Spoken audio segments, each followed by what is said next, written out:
he led a lot of races this year too, from what I understand in that Street Stock Series. I am glad to see James Whitehouse up there in the top 3. Oh, wait. I apologize. Frisbee's not from Portland. He lives in Vancouver, so there's some carryover. It's like the width of the Willamette River. Or that's Columbia. Columbia. The width of the Columbia. You're still too close, Chris. We're gonna. But here, it's okay though. He's from Eugene. Originally. I don't know if that's any better. I wouldn't say though. The second place car in the Iron Giant series this year, scoring 490 points. The 53 of Eric Jarnport. Veteran driver. We've seen Jarnport win. I can't tell you how many races in the Street Stocks at Willamette Speedway in the black and silver 53. Next year, serious contender for the title. Watch him. The top 4 or 5. I mean, this series is so. We're talking 1 point and on several different positions here. The difference. Well, so competitive. You go farther down the list, and there was a tie for 18th between Ray Bloom and Andrew Langen. Yeah. It's 1 point, 2 point here. I mean, we're not talking a gap of 10 or 20 or something. Yeah, we're talking 1, 2. That's ridiculous. 3. And the 2017 Road to the Iron Giant Street Stock Series champion is... Take it home, Corey. You take it home. The 47 of Kyle Yack. Is anybody surprised? Speechless. Yeah, I am and I'm not at the same time. How can you be surprised? I'm not surprised that Kyle Yack is at the top of the list. I am surprised based on one of his finishes during the series, where he scored no points. Right. That to me, what was the difference between first and second and final points? 565 points. 2? 490. Wow. That's a large gap. Okay, so you've got the breakdown there in front of you. From race to race to race, look at how many points Yak scored over the course of the series. 130 at Medford. Okay. Madras was 90. Grove was 154. Roseburg was 134. Coos Bay was 84. And those are the only points in the series that he received points for. Because he got the goose egg at Willamette. Yes. And still won the championship by that margin. Jeez. How many wins did he have? I think he had 2 or 3 on that series. 2, I believe. 2 or 3. But look at the consistency in those points. That is what wins championships. And based on this, there's only 4 drivers that competed in all the events. Okay, and those 4 drivers were probably the top 4 in points. Top 4 in points, Yak, Jarnport, Whitehouse, and Sign. Okay. One thing that you said here that I think, not knowing that, and you look at that list, and you see Langen at 18th points. Yeah. I mean, you would think that he blew a motor every other race. Yeah. I mean, that's just... And he only made 2 of the shows. He made the Wallbanger Cup and the Iron Giant. Right. But the names you're used to hearing every weekend. That's just, I mean, that you want to talk about surprises. No surprise to see Yak at the top of the list, right. But it is a surprise to see, because you're not knowing. Sure. He only made 2 of the races. You look at that list, say Langen was 18th. What happened? That's one of those deals where that's a surprise. This series, I want you to tell me your opinion on what you think this series is going to do next year, given what you saw in 2017. The only thing I will tell you that I know, I think it was really neat they mixed it up with the asphalt track. That was neat. It is. It is. I like that, because we used to do that in the old days on the Hams I-5 Challenge Series. Sure. There was 2 asphalt tracks. These guys would take their dirt cars, Russ and Robert Sprague, Mark Howard, and Bob Boyd, and all these guys. And they would take and tour the Northwest on both dirt and asphalt. And if you haven't seen a dirt Leighton model get hooked up on asphalt, sure. It is phenomenal. And that's what I think's so neat about it. It's like, let's see your skill. The right. car's probably never. Well, and it's not just driver skill. Let's see how much you understand your race car. Can you adjust it enough to make this happen? Right. Can you put the turns in it? What can you do to make this happen? Joel, I want to know what you think the direction of this series is going from what you've seen this year. I'm going to preface this right up front. Okay. I love what Chris and April are doing with this. Mm-hmm. I love it. I see great thought to their and inspiration to what they're doing. Hands down, probably one of the coolest things I've seen in racing. In our area. In our area. Oh, absolutely. Right. It's neat. However, come on. when you take a class that normally plays $100 to win and you end up tenfolding the winning 1,000 to win. to 1,000 to win Each show. 100 to start, you are driving up the cost of racing, and there are some effects down the line. One of those effects is something I mentioned earlier, and I've said it a couple times. We're going to see, and I don't know if it's today, tomorrow, next year, next month, 5 years down the road, I don't know. But you're going to see that split between IMCA stock car, rule type packages, and street stocks. Here's what I agree, think. But Go I'm ahead. not done yet. Okay.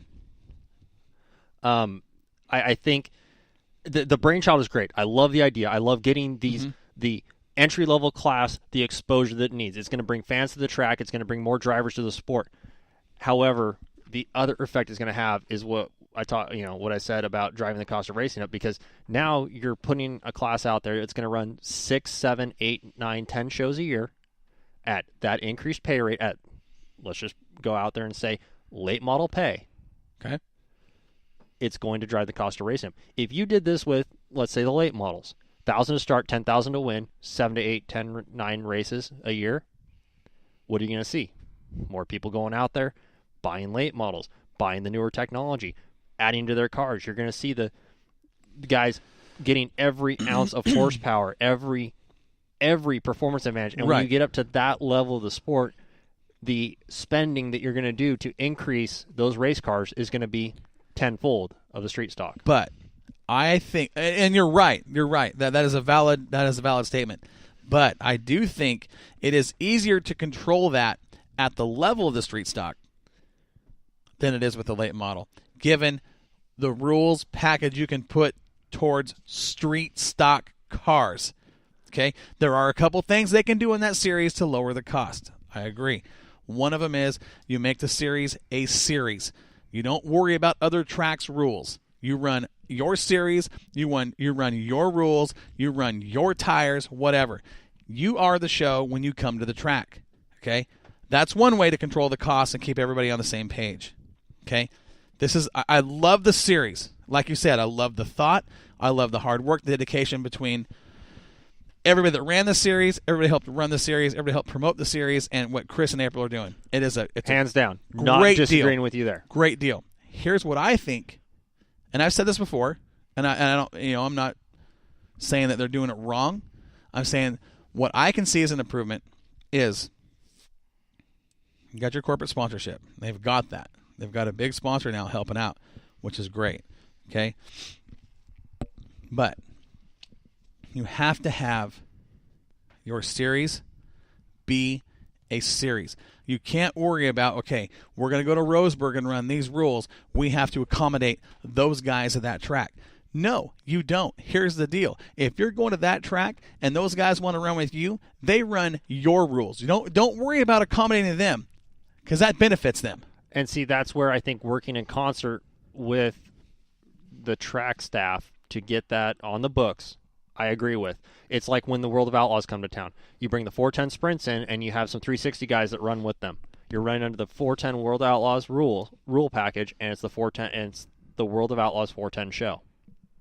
I think that would be an easy way to control it, yet still allowing those guys to come in. Your local.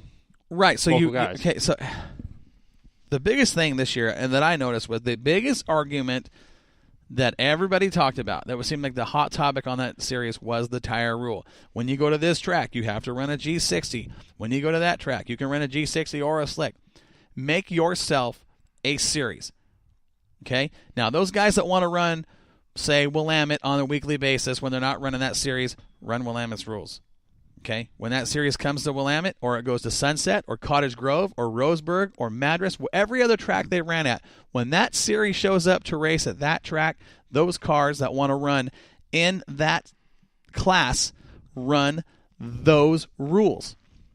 You've got to find a way to get down with track owners and say, listen, this is our series. We're paying the money. This is our rules. Open it up. Let your guys run with us. If they want to run our rules, this is what they have to do. Just a common ground to work with. Right. Everybody can... I agree. If that can't be agreed upon, well, then those street stocks that don't want to run the Iron Giant series, they don't qualify for that show. Nobody's saying they have to. That's just it. It's a choice. Right. But the biggest thing was the tire series, the tire issue. Here's the other thing, too. And I will say that Chris and April did a fairly good job with this is tech. When you have that much money on the line, when you start talking tenfold of your normal purse, you've got to be harder on tech. Because I know there are things you can do to a street stock, a lot of people do, that make it look like it's legal, but it ain't legal. Right. And they do have several, 3 or 4 guys that check tech. But here's the deal. The problem, and again, I'm not talking bad about the series. I love this series. I love it too. We all love it at Moxie. Here, and I know that Chris wouldn't take this as I'm knocking him down a notch or saying he's doing it wrong. But here's what you do. You make your rules. That's the biggest thing on this series this year. You make your rules, and that is that. Don't worry about accommodating other drivers because their car isn't quite up to rules. If they want to run that series, they're going to change their car for those rules. Don't worry about running a different class of cars with yours to get the car count. And I don't think we're talking about a suspension rule difference or a motor rule difference. I think the main thing that I'm talking about a total package. And what I'm trying to paraphrase here, what you're saying is the main thing is the tire package, 8-inch G60s versus 10-inch slicks. I think that's what you're trying to say, correct? That's one of the things. Okay. But I'm talking about there was guys that, we'll let this car race even though he's got this deal. We'll let it slide because there's only one race at his track. We did the same thing with the Hornets. I mean, the Great Hornet Challenge. Right. It was all 3 tracks. Read through the rules and figure out what track you want to say you're right. from. And I don't think, okay, that does one good thing. The only thing that does, in my opinion, is it's good for car count. Mm-hmm. Over the course of the top to bottom, looking at the pack, it's a bad thing. It's a bad idea. Can you imagine if, follow me here, we put together a late model series or a street stock? Let's use something else like a sportsman cars. Okay, these are our sportsman rules, but we're going to come to your track. Well, our guy over here just isn't. He's got this, but it's a little more performance based than that class. But he really wants to run with you guys. Well, okay, one right, we'll let him run with us, and he goes out and wins. Now you got guys dedicated to the series that just got beat by a car you let run the series for one race, and he took your money. We saw that at Roseburg. That happened at Roseburg with the Iron Giant series. I think if you're going to set the series up and you're going to get these guys committed to run 10 races or whatever it is, 15, 25, I don't care. If those guys are going to commit to you, then you make that rules package, you put it out now or in a month and say, these are the rules. If you can't follow that rule package and you can't do this and that and the other thing, then you're not going to run with us. You're going to see those guys. You are going to see those guys that want to run that series change their cars to that rules package. Here's the thing about that is that when you start going away from a purpose-built race car such as a modified, a late model, a sportsman, a super sport, a sprint car, and you start going to a non-purpose-built race car such as a street stock or a Hornet, for instance, it's way harder to tech. And hear me out on this, is that you have your suspension points are all basically going to be the same across the board. When you start talking a non-purpose-built race car, those are, the neon that Dom runs is going to be different from the neon that Skippy runs. It's going to be different from the Ford frame on the ZX2 Escort that Tracy Muse runs. Those are all going to be different. So how can you say you don't just have one set going in there because you're not checking suspension points on a late model or a modified or any a purpose-built race car? They do on the Iron Giant series. And I'll tell you right now, if you can tell me that every car on that series had OEM suspension pickup points on that, I will sit there and I will give them... You're making my point for me. You're making my point for me. That's what